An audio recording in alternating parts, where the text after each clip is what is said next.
Hey there, comic book friends. I'm Travis, and it's time for an edition of Uncover the Covers.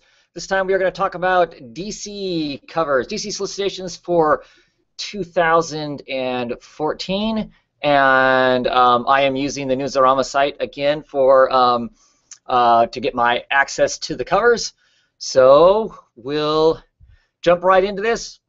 As per usual, this is me looking at the covers for the first time. Just going to kind of talk about the covers, what I think of them, how they make me feel. Artistically, what do I think's right or wrong? Not that I'm, an expert or the right answer to it. Feel free to comment in the comments you want to. I'll try to keep up with the comments as best I can. Sometimes the comment tracker works really well. Sometimes it doesn't. But anyway, comment away.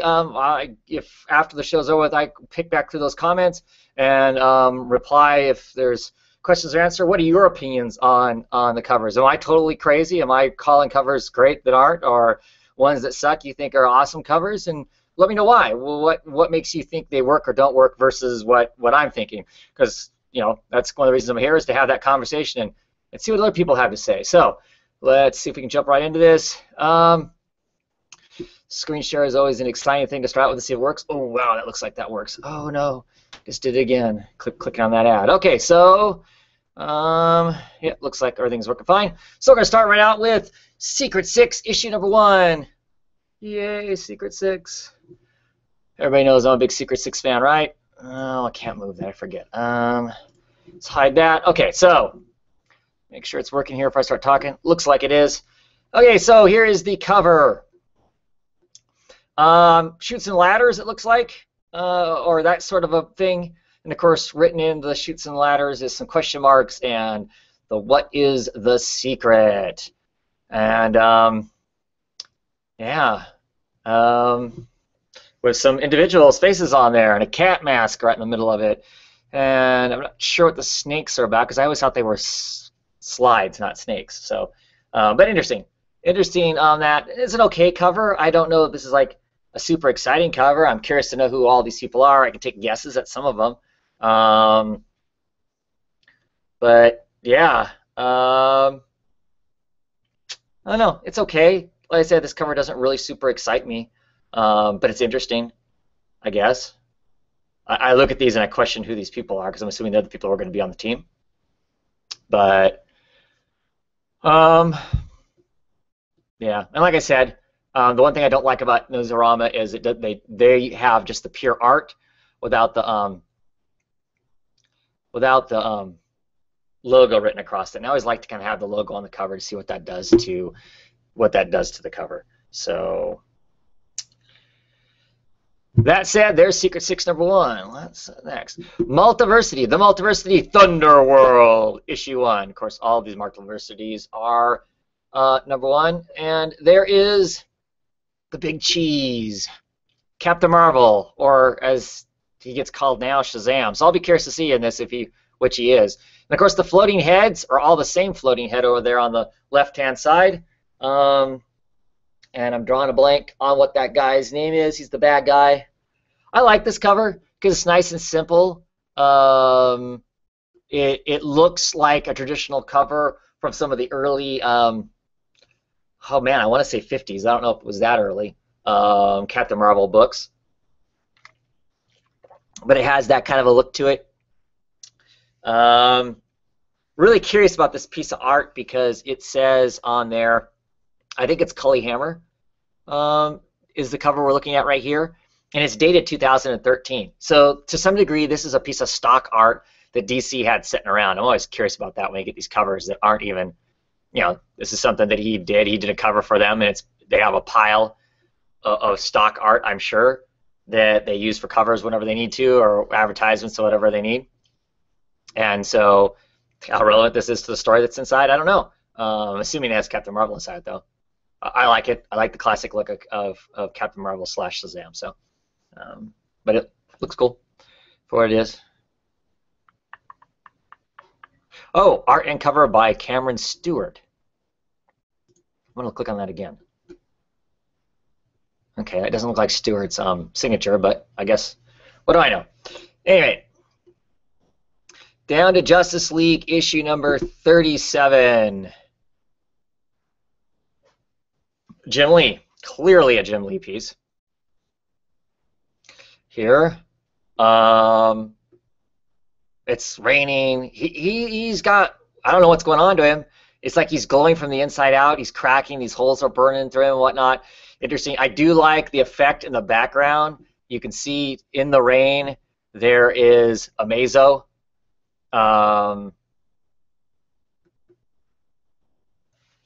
For this kind of a dark and gritty cover, this is standard Jim Lee affair, which works. I mean, Jim Lee does a good job of portraying dark and gritty kind of superheroes, and so I like that. I like, in this case, I like the face behind there because it's extremely subtle.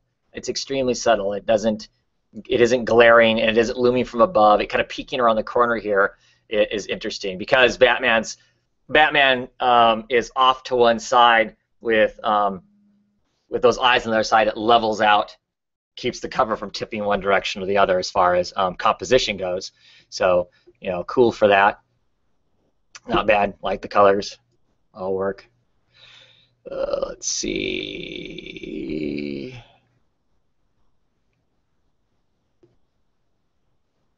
I don't know what that's to. Let's see here. Justice League United. Oh, you know what? Okay, so that was one of the Justice League covers. This is the other Justice League cover, and see if I can get to come up. There we go. Yeah, classic look, classic style. Them all grouped together close. What I think great about this is you get a personality out of all these people here. And this is the old school Justice League. You know, some of them are smiling, some of them have the grim and grimace. Yeah, great stuff. That is, of course, Darwyn Cooke. A lot of the DC covers have a Okay, let me start again. A Darwyn Cooke variant cover, which I think are awesome. I think the Darwyn Cooke covers are great. They have a classic feel to them. They're all throwback to seemingly mostly to pre-52 DC. So a lot of people are referring to them as the characters we wish we had. I don't know about that, but they're cool. When I buy my DC books, it's going to be awfully hard not to buy the variant cover instead. But here is Justice League Unlimited.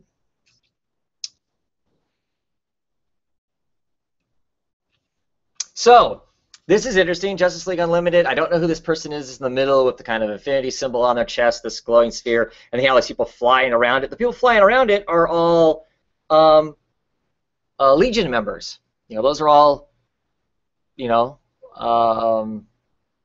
Legion members. So I don't know, are they moving the Legion into Justice League Unlimited? That'd be cool if they do that. As far as this cover goes, it works in the sense that they're all flying out from this center sphere that's going on. It seems awfully dark, though. I mean, okay, so maybe they're all in space. So I guess that being in space, being in dark. But yeah, I mean, it's interesting, but I don't know that it like rocks my socket. So it's dull. It's dull too. It's not just dark. It's dull. It looks like somebody took the shine out of it. And I'm not sure why they would do that, other than to make this light in the middle more predominant. It's okay. Of course, here is the Darwyn Cooke, classic, basically. Old school versions of most of these characters. I don't know why in this one he made Green Arrow like the new Green Arrow as opposed to the old Green Arrow, because the Justice League one, he looks like the old Green Arrow. But, yeah, nice, simple, classic. Justice League Dark.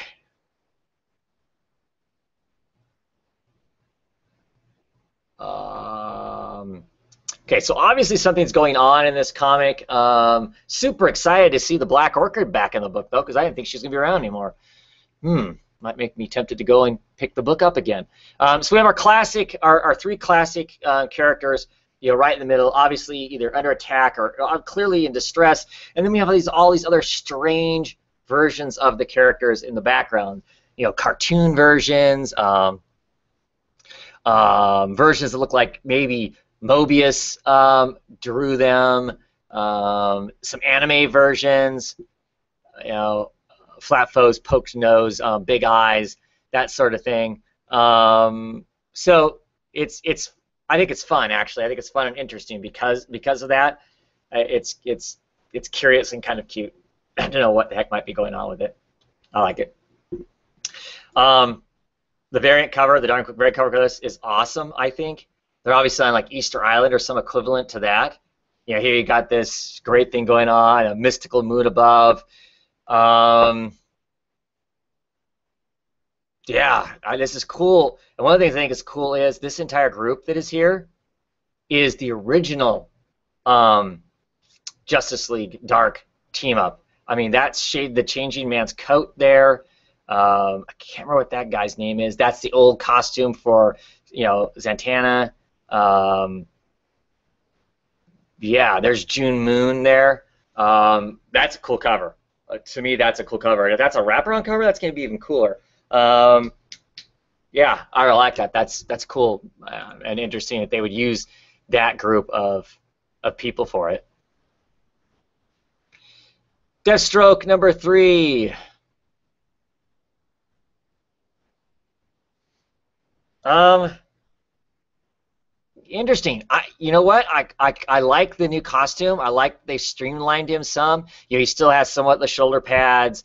You know, he still has a lot of the kit and gear on him, but he doesn't look as big and bulky. The shoulder pads aren't quite so bulky. I love the texture in his gloves. That's really interesting. I like the fact he's wearing a scarf too. That interests me also. You know, it's like he's wearing the type of scarf that some of the men in the Middle East wear, which is interesting. I don't know if he's in the Middle East, if that's relevant to the storyline, or it's just something they've added to him or not. I like the little pieces of plating. That's really cool. The details are awesome. This whole blood splattering thing is really curious, though. It's almost like we're looking at a cover for a Deadpool cover with all this blood flying around. I do think the colorists did a good job with the blood of the stuff that's really close to us. They've made fuzzy and blurry, so some of it's out of focus. It really does give this color, this cover, a lot of depth. I mean, it gives it a three-dimensional effect to it. You know, and it's not a 3D cover, obviously, but you know, cool for that. I mean, that's an exciting cover. If you're into Deathstroke and, you know, the Mercenaries and all that, I would think this is a very appealing cover as far as that goes. And they even do a good job of the moon. Obviously, it seems to be that the moon is what's lighting everything up here, and most of the brightness is on the back side of him. So kudos for that. They lit him the right way as far as where the light source comes from. Yeah, I don't know. That's actually a pretty badass looking cover. Aquaman number 37.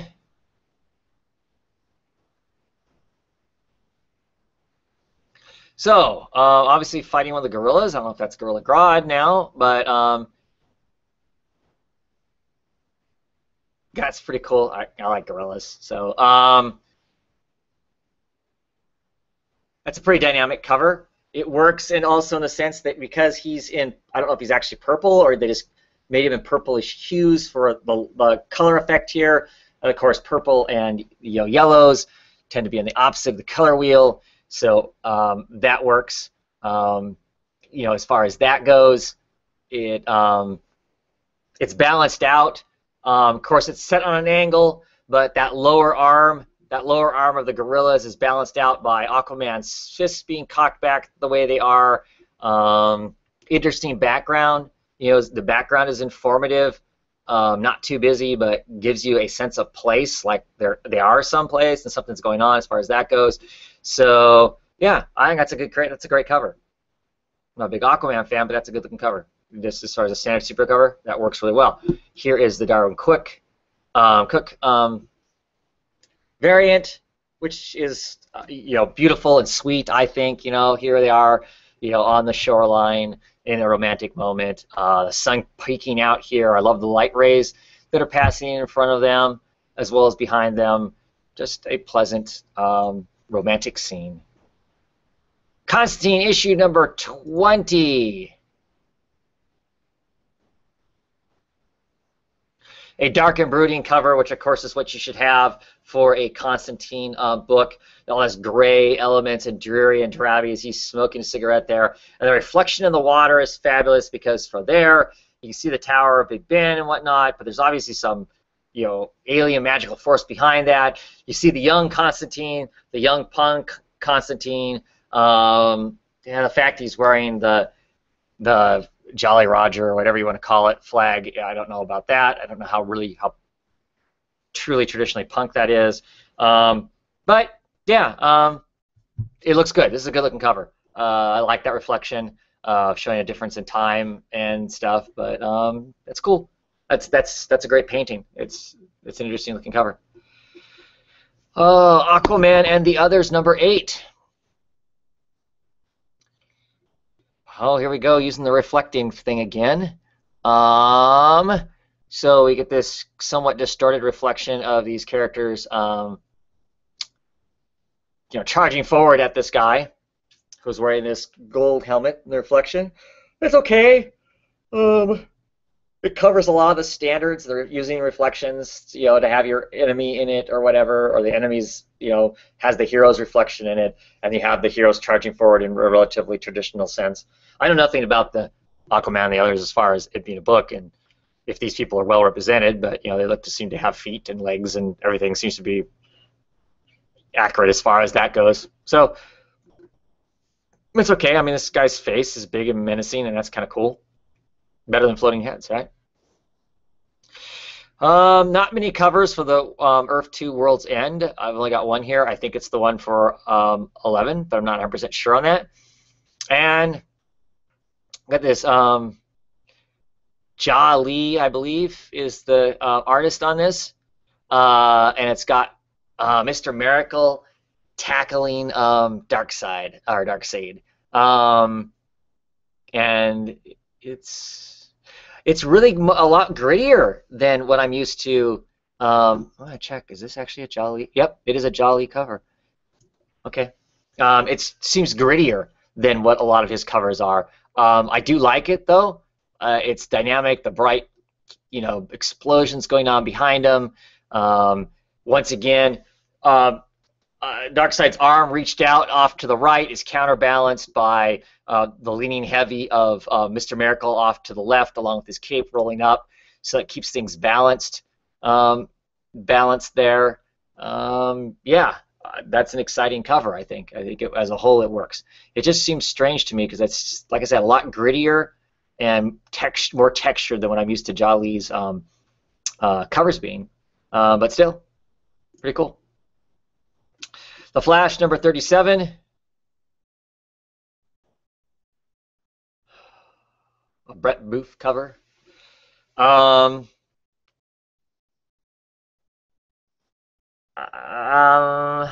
do I think of this cover? It is okay. Of course, it's blue and yellow, opposing colors. So that makes it striking to have those two interposed to each other. It's balanced. It's okay. I don't know. I'm not super excited by it. I'm not sure exactly what's going on. The background is just a large explosion of stuff and Kirby Kirby crackle. So I don't know. It's just okay. Dynamic right. Old school, Darwyn Cooke variant cover, the Flash running fast, being happy, nice and simple. Earth 2, number 29.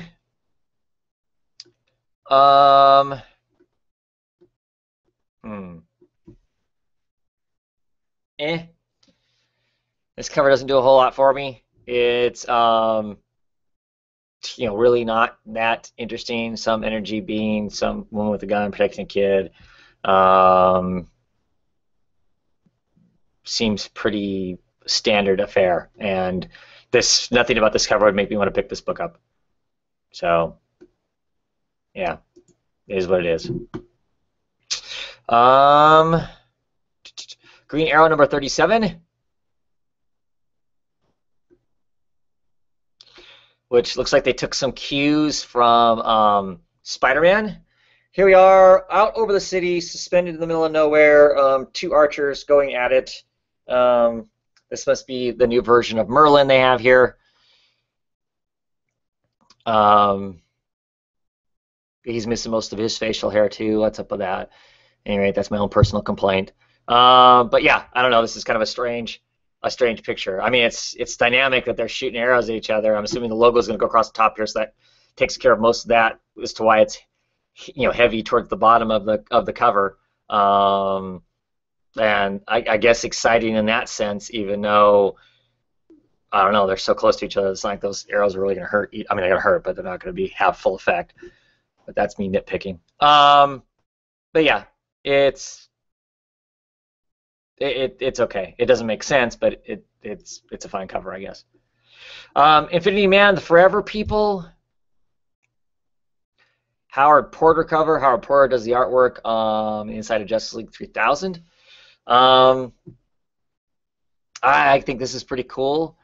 This big giant green robot dude smashing down. It's obviously giant because, I mean, look at all the cars and everything being knocked away from that. Struggling against this other guy in the armor. Big old knockdown fight on the cover. Not sure exactly what's up with this energy coming down. It's lighting the top of the guy's head and stuff. But somewhat interesting. I like the colors. I like that big green dude, I guess. That's where I think most of your eye goes to that because it's so bright. But that pulls you right into the fight, which works. Clarion issue number 3. And okay, I'm trying to figure out. So I like the crazy look on her face. I like that part that's going on there. The butterfly up here is somewhat interesting, but immediately our faces are drawn. Our looks are drawn right to the face. Between the two faces that are there, obviously that's what we need to be doing. I don't know what's going on down by Clarion's hand here. I don't know what this is. This area down here that it looks like it's showing flesh, but I don't know. I'm confused by that spot. And my eye wants to go towards it because I don't know what this dark area is. But yeah, it's okay. It looks it's verging on. I don't know how to explain. It looks like some of the anime to some degree that my kids watch. Maybe it's the crazy eyes. I don't know. But yeah, it's not a bad cover. I mean, you are pulled right into their faces. That maniacal look on their faces. Lobo number 3. Crazy, weird colored background that for no reason doesn't make much sense.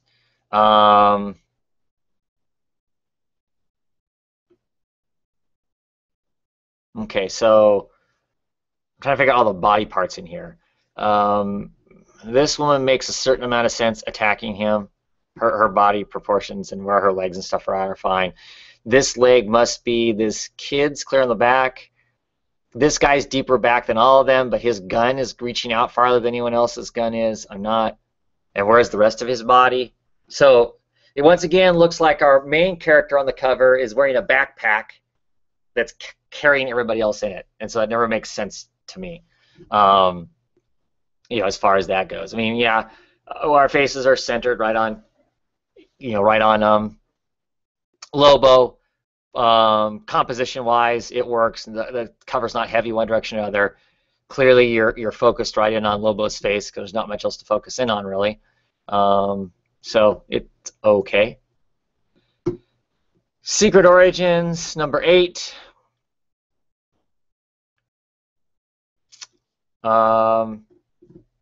Dude jumping out in the middle of a void, basically, the simple problem. Yawn. I'm assuming that's Grayson. Why they'd be telling Grayson's origin story, I have no idea. It's not like we don't all know everything about Dick Grayson, but whatever. That's Justice League 3000, number 12. So, I love this because it's kind of a throwback in the sense that the old Justice League books used to have the Justice League members' heads along the side, so you'd see who was going to be in the book, so that shows us that. And then this wonderful scene, this is the old Blue Beetle, Ted Kord, and the old Booster Gold. And I say old, back in the 2000s or whatever, there was a Justice League that had this Blue Beetle and this Booster Gold in it. They were the best of buds. They were kind of fun. They were kind of lighthearted. They get themselves into stuff and whatnot.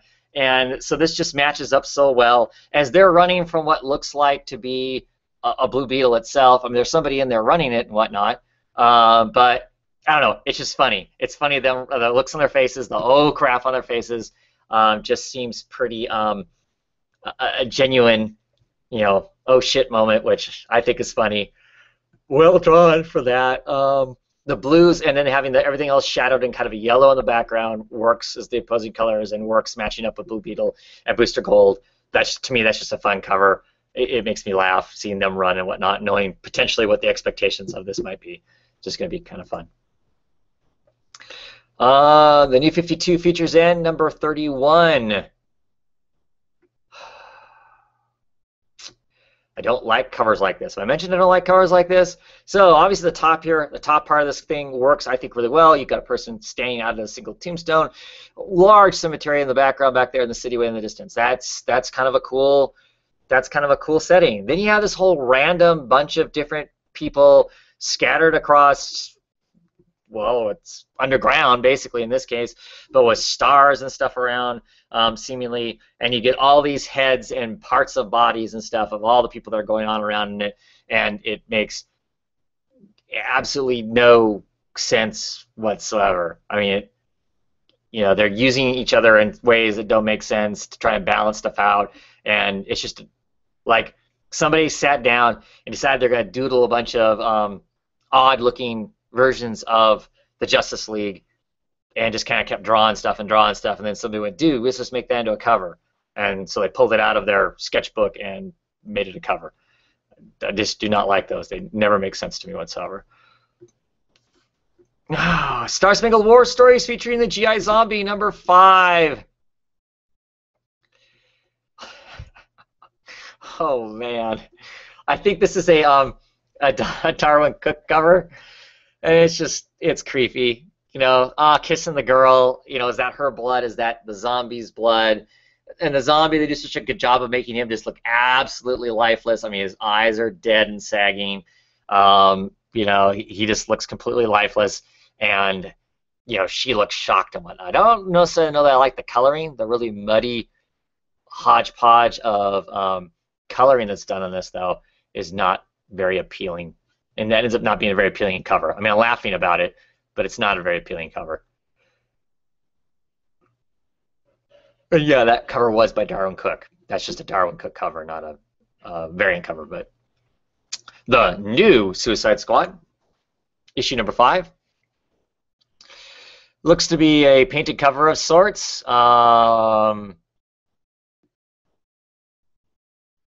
Them on a rooftop, I think, or whatever. Captain Boomerang and Deadshot and Harley Quinn and some Man-Bats.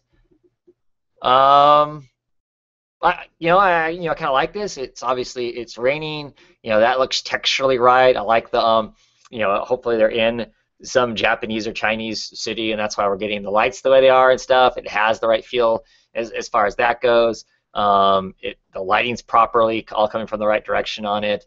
Yeah, it's not a bad cover. It's interesting. It's not super dynamic. They're striking a pose, but it also looks like they're surveying a scene, so it's not just them just posing. So it looks okay. Teen Titans number 5.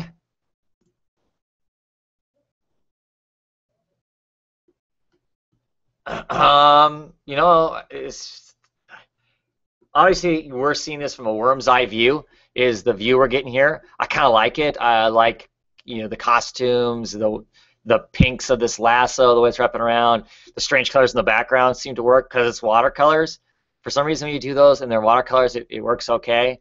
The composition seems to work for the cover. It doesn't feel lopsided and whatnot. It's kind of an exciting way just to show them all, striking their poses in some form of an interesting kind of fashion. So, yeah, okay, it kind of works. Then there's this cover, the Darwyn Cooke variant cover, which is just freaking awesome. This is one of those covers that you look at and you go, damn, I wish this was the regular comic. Or at least I look at it and go, damn, this is the regular cover. It looks like something sort of like a mix between the Teen Titans and an Archie or a Josie and the Pussycats cover kind of a thing. It just looks like fun. I think it's funny to see Aqualad back on keyboards. I can't imagine having the Flash, Kid Flash on drums would be wicked. It's just cool. It's cool looking. It's just a lot of fun. That is a fun looking cover. Yeah, I like it. Trinity of Sin #3.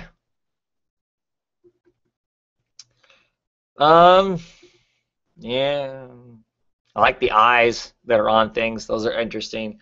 This eye down here in the bottom left corner pulls my eye to it first because it's in the foreground. I guess it does kind of lead me across to look at the rest of the stuff down there towards the bottom. I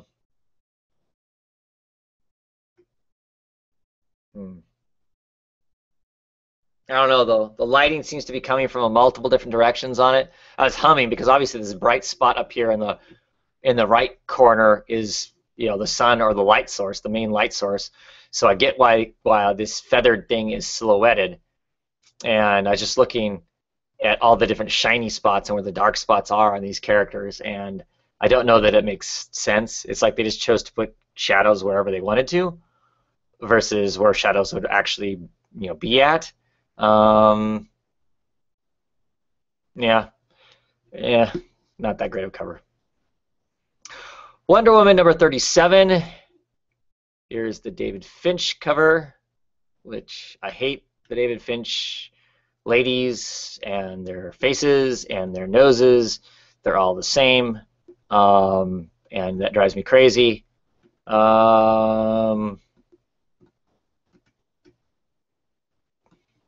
Looking at the composition of this, I'm trying to decide if, well, the curve of her, I guess, keeps it balanced. Seems to be heavy in the butt and hips to me, but maybe not. Maybe this ends up being the focus, but the focus is kind of all over. Look at the birds. You come down from the birds. I don't know. I have a hard time judging David Finch covers because I just don't care for David Finch's art, and so I have problems getting past that to look at the rest of it.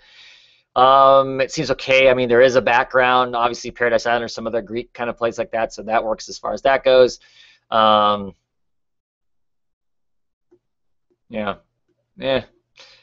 It's David Finch. I have a hard time to complain about it. This, though, is an awesome cover. This is a Darwyn Cooke cover, more of a traditional-looking Wonder Woman, fighting some Minotaur dudes, smashing them across columns and whatnot. Just really exciting, great pose. Great, I think, balance, her leaned off to one side, and then the action is over to the left-hand side away from her, but she's clearly causing that action because you center on her face, you go down her arm, you follow the rope over, and that leads you to the other side where the action's at and whatnot, so works great, I think, for that. Superman, issue #37. Romano Jr. Cover. He likes to texturize his stuff with the lines to create depth and shape, which I appreciate. He always takes it over the top, it seems like. That's his style as far as that goes. Smoking background is somewhat interesting, okay. The fact that the ground is tilted to the side, gives a little more interest, so it's not quite so flat as far as the bubbles and stuff like that goes. He's supposed to be beat up and worn, clearly. The fact that everything below his nose is black and kind of blends in gives him kind of a sinister look. Once again, has the glowing red eyes. That seems to be a habit of the New 52 Superman, which I think always makes him sinister. In this case, I guess either sinister or wrecked is what they want, so it does work for that. Pretty decent cover. Darwyn Cooke cover. I appreciate it's old school. Obviously, this is like the storage closet in the the janitor's closet in like the Daily Planet, and there's his glasses, his hat, and his tie, and he's flying off in the distance, Superman. Once again, just kind of a throwback and tribute to the old school of these heroes, and yeah, I appreciate for that. Action Comics #37. This is an interesting cover. Obviously, he's in some sort of a wasteland. All the skeletons, here we got like a woolly mammoth, or it's just an elephant skull. He's very small. Adds to the level of desolation that's here. If that's what they're going for, the gray and dreary looking skies and whatnot. He's kind of brightly lit there, but it still works. It works. It makes him look small amongst this, the death and decay, and is a pretty decent cover, I think. Here's the variant cover, and of course it's just straight up traditional, old school in every shape of way. Him rescuing somebody from, a speeding train. It's just, kind of the great classic. The pose that he's in. He looks like the balloon from the 1960s Macy's Day Parade. The pose, the smile, the hair, the whole thing. So kind of cool as far as that goes. Superman, Wonder Woman number 14.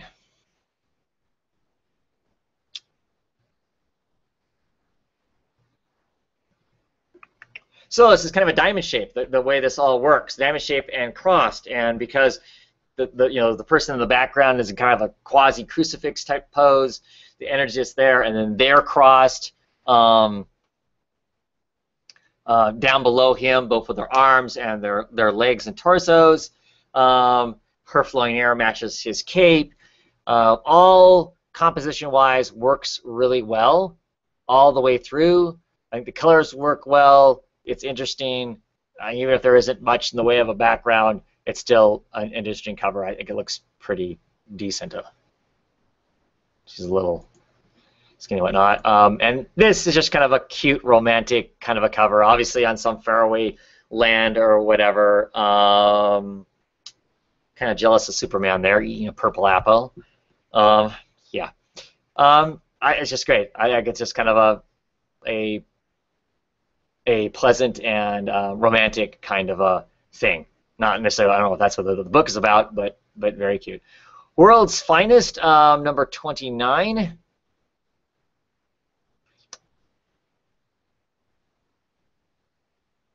So, not sure who these characters are here and whatnot. Looming, obviously, Batman in the background there, and this person in kind of a really twisted up pose, karate kicking somebody. We're getting more of a, not quite a worm's eye view, but that's that type of view we're looking from the ground up at him. It's exciting and dynamic for what it is. I think that she's a little more twisted up than what she needed to be, but yeah, it's okay. It's okay. Not too bad. Supergirl, number 37. This is clearly a homage cover to a Superman cover. I can't remember which one it is, of the chain busting like that. I do like it. I like the fact that they've drawn Supergirl looking more like a young lady, a young woman, as opposed to some heavy-chested Power Girl. So I like it for that. She's looking strong and victorious, and and pleasant as far as that goes. This is a really fun alternate cover. Super Cat, Super Dog, and the Super Horse flying off across the Kansas City farmlands, just having a joyous time. Looks fun. That's great too. Batman, Superman, number 17. One of those covers I don't care for. Back again, some Nemesis thing going on in the background back here. Superman obviously bleeding out. Batman looking grimaced and upset. But I hate the face in the background. This one's fun, though. Them disarming a bomb at the last seconds. It's great seeing Batman smiling here, like, yeah, no big deal. 1 second left, and he snipped the right wire or whatever. All the C4 down here and whatnot. But that's just fun. It's fun seeing Batman grin and whatnot. I like it. Batman Eternal, number 35. Some snowy scene. I like this here. Obviously, you've got this owl here that's pretty dominant down here. You start looking at these trees, going, what the heck's going on? And there's the Riddler kind of tucked in and hidden amongst the trees. I like it. I like the snow. I like the quietness of this. I love the fact the snow is built up around the trees, which is how snow actually works. So that's pretty cool. Pretty cool. Batman number 37. Endgame Part 3. It's just a bunch of bats. Not excited by that whatsoever. Yeah, that's kind of a cop-out. And then Batman Annual number 3. It's like the opposite. It's literally the same. Tie into the Endgame. It's literally the same freaking cover. It's just they colored it the opposite way. Put the blacks where the blacks are and the blues where the blues are. That's a cop-out. Batgirl number 37. Disco Batgirl. Woo! I don't know what is up with this. I don't know if somebody is taking Batgirl's persona and deciding to do a drag queen version of it, or what the heck it is. But a rhinestone Batgirl with all the bling and whatnot, that's crazy. I like the colors. I like the worm of it. It does bling really well. It's very absurd with how much it's riveted and rhinestoned and spiked. But fun. I want to know what the story is behind it as to why it looks that way, though. But pretty crazy. Like if Beyonce was going to be, it's like if Beyonce was going to be Batgirl or something. Pretty funny. Okay, and so here's the Darwyn Cooke variant, and I like it just because I like Barba there smiling from here. She's running from her dad, and everybody else leaned over in a pitch on her bike, being Batgirl. Pretty cool. And despite that, she's wearing the new costume, despite it still being old school. Also, Grayson Annual number 1. Not sure how we can have an annual right away, but anyway, interesting texture in the background because it's like a old Christian mural. I like the Huntress up front here. She's interesting. Bertinelli, her pure white earrings really stick out and whatnot. She's a striking figure with her crossbow pointed at us, and then of course Grayson in the background back there. It's okay. I like the color composition of it. It is interesting also. Yeah, it's okay. It's okay. Grayson number 5. Wow, I actually like this. Heat waves rolling off of the sun here. A single silhouetted character out across the desert. Love the lines of the dunes. Love the reds. Just very hot looking cover, and I like it. I like the designs of it, the simpleness of it. I do like it. Here's the Darwyn Cooke cover,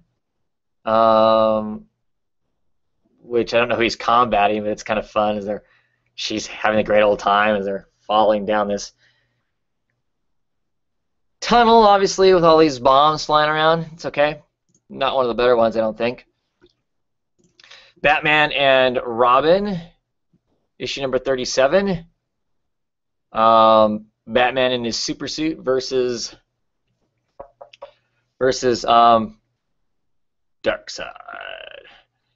So that is cool. I like the colorations of it.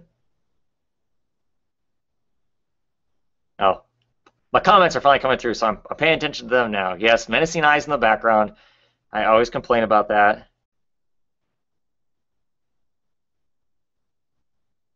So I'm being told here by Peter Mid51 that the Batman cover is not the actual cover. Snyder is just keeping everything about Endgame a secret. That's what I heard in an interview with him anyway. So those covers that I was bitching about, maybe those aren't the actual covers. They're just not going to show us what they are in the solicitation. If that's the case, cool. I hope we get something better than what those 2 covers were, because that was kind of outrageous. Anyway, thanks for being here and watching, guys. So here we are, Batman and Robin. Anyway, like the kind of reddish pinks of it. I'm not sure what was up with Darkseid, why he's got what looks like an eyeball in his chest in this case. I know it's the Omega symbol, but it looks more like an eyeball in here. And I'm assuming he's supposed to be coming out of some energy field, but him missing the bottom half of his body just looks really, really strange, I have to say. I love the fact that Batman is standing on a pile of bodies, parademons. It looks like he's already beat up as he's about to engage. And I like the fact that the energy off of Darkseid's eyes is making kind of an Omega symbol too. Also, that's kind of cool. So that's fun too. I like that. But yeah, it's okay.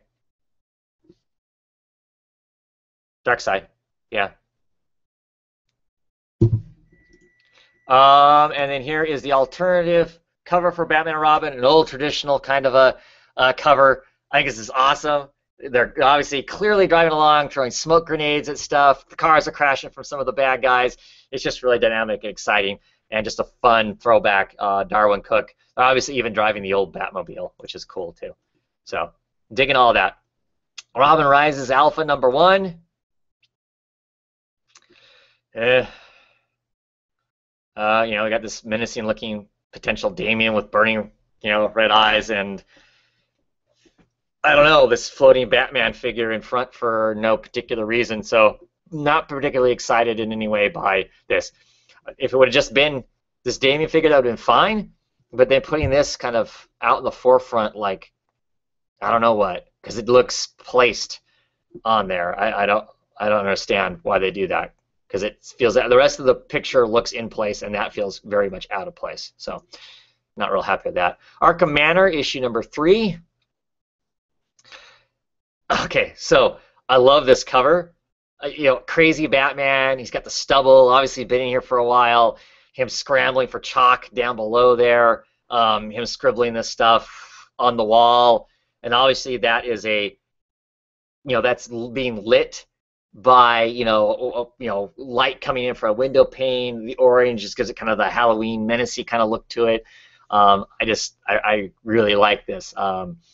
This is a cover that made me pick up this book. I'm going to pick this book up. I'm not terribly excited by it, but I'm going to give it a shot. This cover excites me because it just looks kind of interesting seeing, Batman draw big spiders and owls and his parents laying dead down here, I think, and stuff. So, yeah, that's kind of a cool cover. He's not so framed within a frame kind of a thing, but the color balances out, and I think it's just kind of a striking cover. Looks pretty good. Gotham Academy #3. Interesting. Cover. We're looking basically straight down on somebody's desk. Somebody had carved a bat symbol into it, and they're putting a red "don't" over the top of it. They're obviously in detention. A detention slip there, and everybody's watching. It's okay. Nothing super exciting, but yeah, it's okay. Not really special. Okay, Batwoman issue #37. Okay, so there's Clayface. I kind of like Clayface. He's weird with the kind of blood dripping off him and stuff. I'm sure what that's about. I like the profile picture of Clayface back there, despite it being a quote-unquote floating head. And then we've got the ongoing story of the fact that Batwoman has been bitten by Nocturna. So, okay. This is a creepy-looking Clayface, and I like Clayface being creepy. I'm not sure what I think of it otherwise, though. Yeah, I don't know. It's okay. Kind of odd. Detective Comics #37. Francis Manapul cover,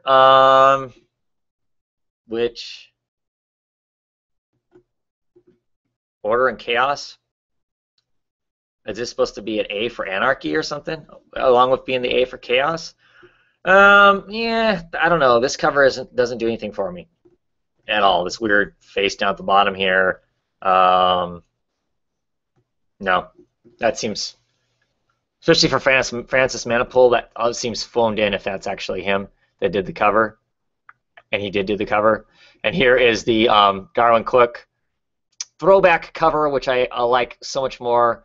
Exhausted and bloody-fisted Batman, about ready to be covered up by the ever-carrying Alfred at the manor and whatnot. This I like. It's just like a cool cover.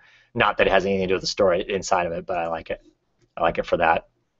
Harley Quinn #13. Amanda Conner cover, which are always great for the facial expressions, if nothing else, because those are always fun. A very irritated Power Girl here. Of course, some people will squawk about the boob window and how chesty Power Girl is. Well, the thing is that's how Power Girl is. She's been that way for a lot of years. This writing team has written and drawn Power Girl for a very long time. In the past, they had a great run. They have fun playing with that. Even the character actually in the book plays with it, so I don't have a problem with it when it's represented in this way. But it's amusing. She looks annoyed. Stuff's blowing up in the background. Obviously, she thinks it's her fault. Yeah, nothing spectacular, but it's amusing. I like the facial expressions. And then here is the Darling Cook variant cover, which I think is funny. She's lighting a lighter to figure out where the heck she is or whatever, right? And of course, she's surrounded by all these explosives, which is like the last place you'd want to be lighting a lighter. I love her face, her makeup, her cute little skull, earrings, the bells around her neck. The whole thing's just kind of amusing, so I do find it funny. The Harley Quinn Holiday Special. Another Amanda Conner cover. If you like Harley Quinn pinup kind of things, it works. Otherwise, I'm not that impressed. Catwoman Annual number 2. Kind of an interesting cover in the sense, you got your silhouetted Batman, bright red background. Art is okay with these two versions of of Catwoman fighting against each other. Yeah, the art itself isn't that great though. It's okay. Not that impressed.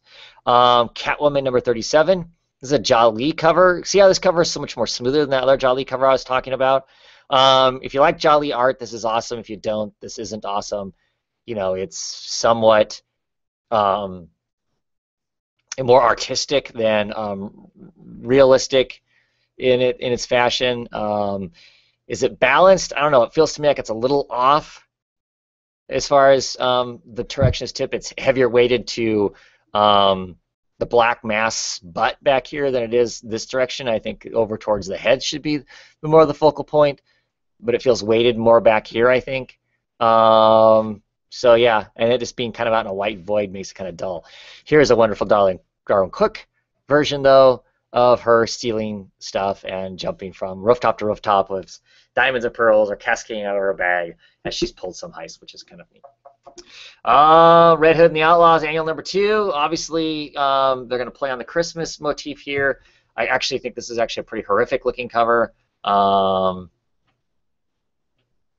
Why the Red Hood is dressed up in full armor makes him look like a black version of Iron Man. I'm not sure what that is about. Yeah, this is all kinds of silly, and not silly in a good way. Let's see here. Checking to see what my comments are again.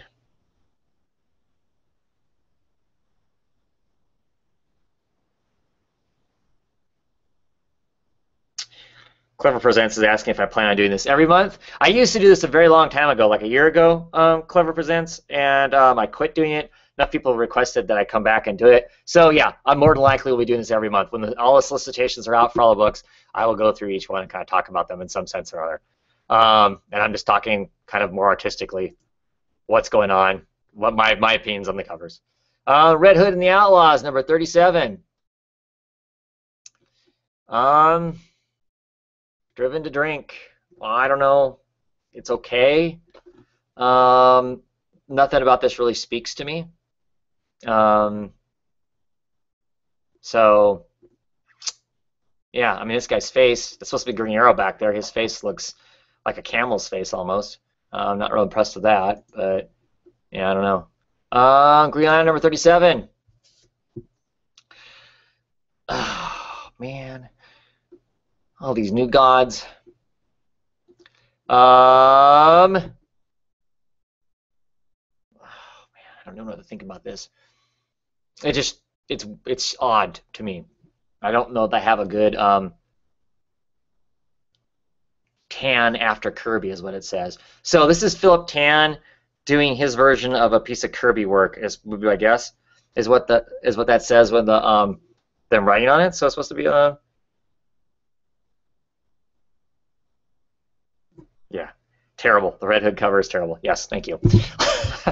This is okay. The fact that everything is the same color except for our heroes is interesting. Um, I know. I don't know. Some part of me says I should like this cover, but I don't. And I'm trying to figure out what it is I don't like about it. Um, yeah, I don't really have a good answer other than the bodies aren't completed. It doesn't feel like anything got completed in it. And so that frustrates me some, I think. It just doesn't appeal to me. I don't have a good reason as to why. Shame on me. And here is our Darwyn Cooke variant cover. You know, very traditional Hal Jordan, Green Lantern, flying across the cosmos. Green Lantern Corps, number 37.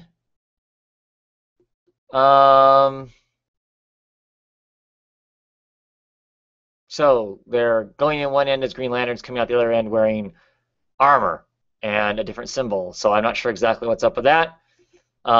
Somewhat interesting. I do not understand why they're all becoming White Lanterns. I don't know. Why is there a complete white background? Why can't they give us some sort of an actual background? I don't know. Yeah, it's okay. Nothing special here to me. Yeah. And here is the Darwyn Cooke, which I love so much more. Them all kind of striking a pose. The standard Green Lantern kind of a thing. I love the fact that John Stewart is the main Green Lantern in this picture and whatnot. Got all of your throwback Green Lanterns in there and stuff, and then them all flying out of Oa. Looks pretty cool. Green Lantern, the New Guardians, number 37. I don't care for this at all. I'm assuming that's supposed to be Kyle Rayner because he's a White Lantern, and I believe they're probably in the fourth world. They're in the place that Orion and all of them come from. That's why you've got that kind of weird-looking Statue of Liberty back there, but it's actually a dude instead, kind of falling over. No, other than that statue, the statue is more interesting than the character in the front. His character in the front looks like something out of Rugrats. I don't know how many of you actually know the cartoon Rugrats, but doesn't he look like, with his hair the way it is and the way of his mouth, doesn't he look like a Rugrat? Maybe it's just me. Not impressed. Red Lanterns, number 37. Oh, these are guys holding guns. Okay. Wasn't sure how we'd know that. And it's such a small, little, tight little hole. Yeah, okay. Not particularly impressed. The fact the circle makes a frame, so that works as far as framing these two characters in. And it has us checking them out, but yeah, okay. Not particularly interesting otherwise, I don't think.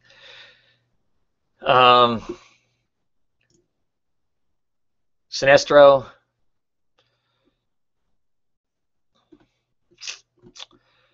I'm just not excited by the superhero covers this time around. I don't know. I don't understand these circles that are going along here. Are they using those as transport of some sort? Why there's a purple one behind him? Yeah, just what it's all about. I don't know. But not really. I mean, these circles, I guess, make your eye go down the page, down to where the action's at, but then the action is relatively meaningless, I think.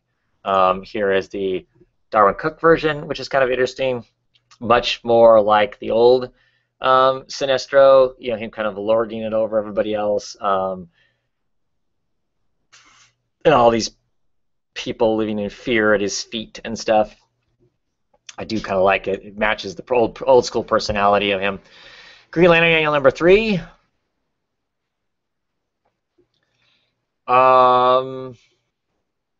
Look, there's a ring. And lots of explodey stuff. It's okay. I mean, obviously you're centered on the hand in the ring. That's the focus of the cover. That's where your eyes are going to go immediately to. So the rest of the cover doesn't really matter as much. It's very bright. Would definitely catch your eye sitting on the shelf. Is interesting as far as that goes. It's okay. Swamp Thing, number 37. What the? No idea what's going on here. who this mechanical person is and whatnot, but I guess that doesn't matter. What do I think of the art? Don't know that I understand the light that's cast off of the armor. The reason they chose to have it curve the way it does, symmetrically like that, I'm not sure I completely understand that, because I'm trying to figure out what the light source would be from and how it would be lighting that. So I think that's one of those kind of, let's use Photoshop because it's a great way to kind of ping a light on something, but I'm not sure that it makes sense. Okay cover, nothing special. I don't know, I like the colors of it, but I'm not sure I like her face, but nothing about this really draws me anywhere. It seems pretty bland, actually, just being that single figure like that. Let's see, I'm not going to do trades, but here's He-Man, the Eternity War #1. Very exciting action shot.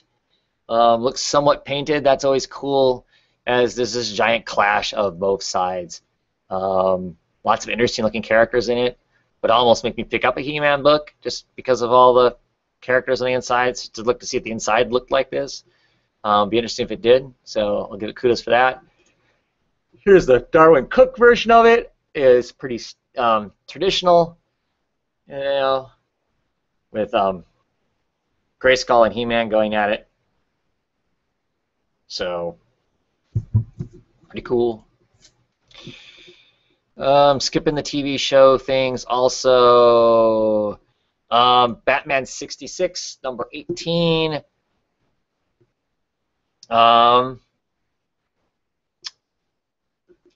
I don't know.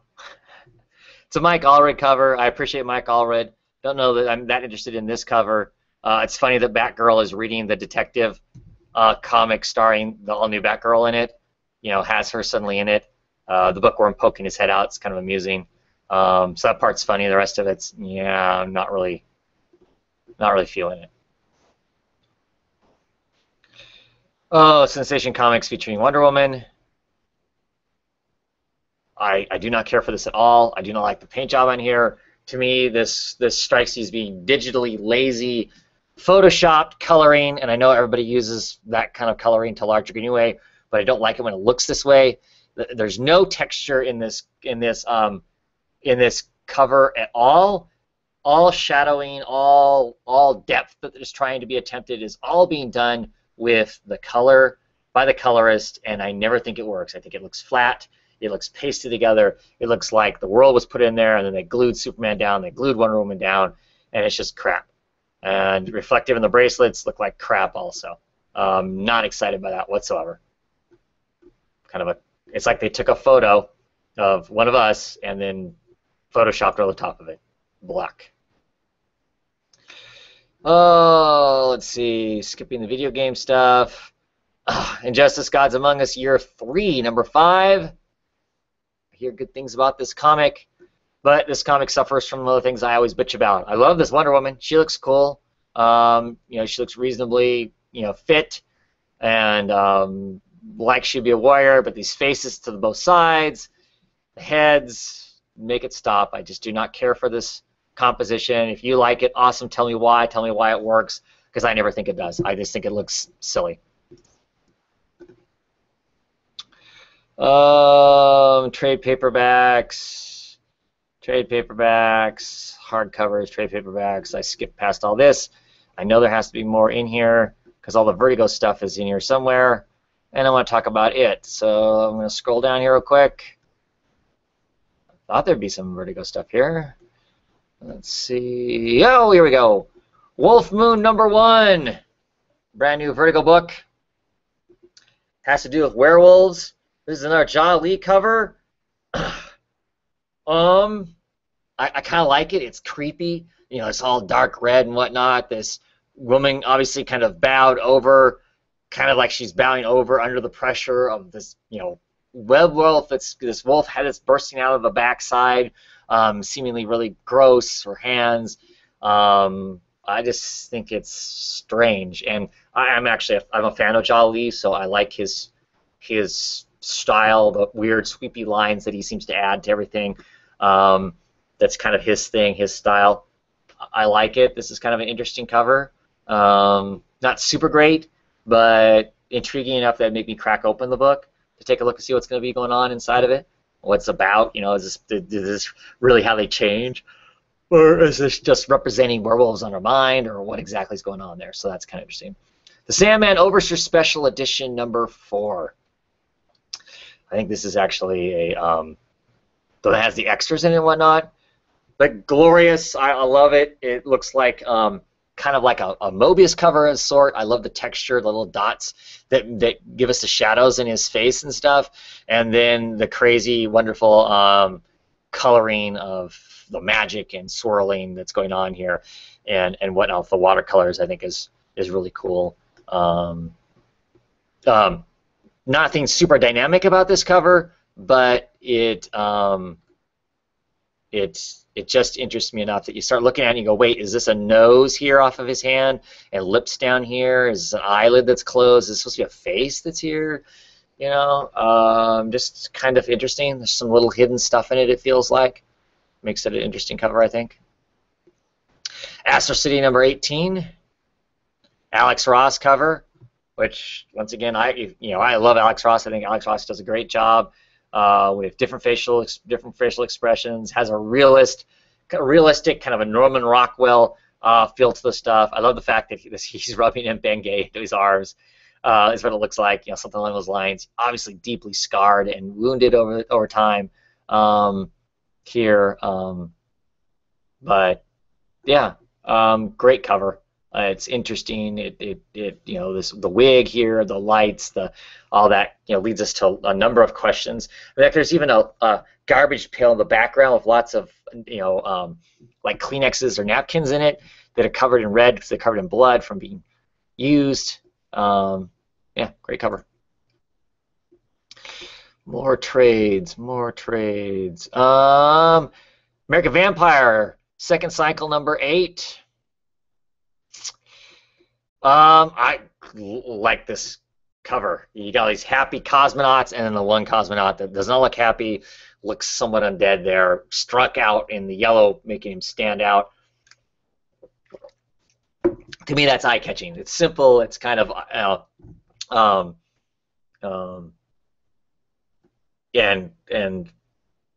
and more of a kind of an iconic kind of a thing, and I like it for that. I think it looks pretty cool. Ferris #32.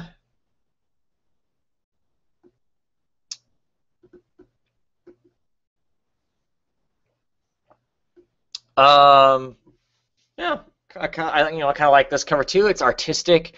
The glowing cards here, the magic that's rolling off of them, kind of an interesting intertwined of a sort of a background. Yeah, you know, it's put together well. You're drawn to her face. It's a pleasant cover. Fables #147.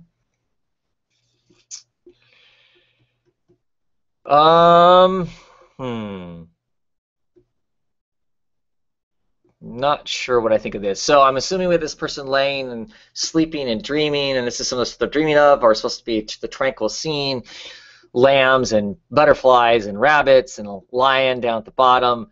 The coloring is strange. You know, the butterflies are bluish greens. Why there's this green splash right in the middle of her face, I don't understand. It's like they penciled this drawing and then chose just to kind of throw some colors in as kind of an abstract. I think that's kind of strange. Or maybe the whole thing's supposed to be an abstract. I don't know if that cover works. I don't dislike it, but it seems odd why they made some of the choices. I haven't figured out why. That green spot bugs me. I don't understand that. FEB Federal Bureau of Physics #16. Extremely dynamic cover as always as far as the colors go. Nathan Fox always does these kind of bizarre covers with strange colors, and you know, I mean, he chooses blue as the skin tone for everything. I always like the covers. The covers to me, they're really eye-catching because they're such extreme color variations and so bold. So I always like it. This one is no exception. It obviously stands in place where it's windblown and whatnot, looking back over her shoulder at whatever's gone on. I like it. I like this art style. I like the modernist look to it. Works for me. Bodies number 6. We are coming to the end here. Why is this all black and white with just the red trickling out of the hands? I'm not exactly sure. I don't know that this is that great of a cover, really. Obviously, because everything else is black silhouetted, we focus on her face and that bloody hand. And the blood looks weird how it's lifted up like it is. So, not really sold on that cover. Love this book, but not sold on that cover. Dead Boy Detectives number 12. I think this is a great cover in the fact that, of course, this face is framed because obviously it's in the middle of a cell phone, smartphone. So that's great as far as that goes. The background is really interesting. You've got like giant crickets and what look to be like yellow flamingos and these turtle-like things in the background, or the chameleon lizards, one of the two with the weird eyes. I like this cover. I think it's interesting. The composition is well. It's balanced. Don't know exactly what's going on, but it is interesting to look at and pleasing. That's a pretty cool looking cover. Coffin Hill number 14. Dave Johnson cover. I always like Dave Johnson covers. He kind of picks a motif for whatever book he's on, and he's been hired to do, and kind of sticks with that motif to a large degree. This actually varies off from that some. First off, I always love the title. I think that design is great. The ravens or crows that have to do with Eve Coffin always is cool. This one's really interesting. The Killing Floor. You've got this, simple paper cut facsimile of a woman. The folds in it make it look like it's that it's made out, the whole thing's made out of paper. That one bloody handprint on her dress is makes your eye go right to it to then read the title of this storyline. The half-hidden bloody axe. Not sure what I think about these like devil masks, people wearing devil masks over here on the side. Why that's there, other than to balance it out. So that's my only question as to what that's about, why they would choose to do that. But I like the cover otherwise. I think it's pretty cool. Then we get into more trades. Names number 4. Okay, I like this. It's a bunch of pictures. I think the pictures are starting to be on fire. They're burning right now. This is supposed to be flames, I think, because here's a guy with a flamethrower. You're looking at their feet as they're standing here watching this burn. And these all look like really expensive shoes, right? Which is kind of interesting. Not typically what you'd see walking around with flamethrowers, but it's kind of cool. Interesting. The Kitchen number 2. Ming Doyle art. Okay, so here we go. Another reflection in the sunglasses. I like this one though because the sunglasses are just like hot pink as this violet gun is being shot clearly at close range. The shocked look on the person's face there, the determined look. This one shell casing pinging down. I like this close up of the face. I think it's interesting and striking. I like it because they're using that reflection boldly, not kind of some subtle hint. It's a bold, and I like it in this case. I think it works pretty well.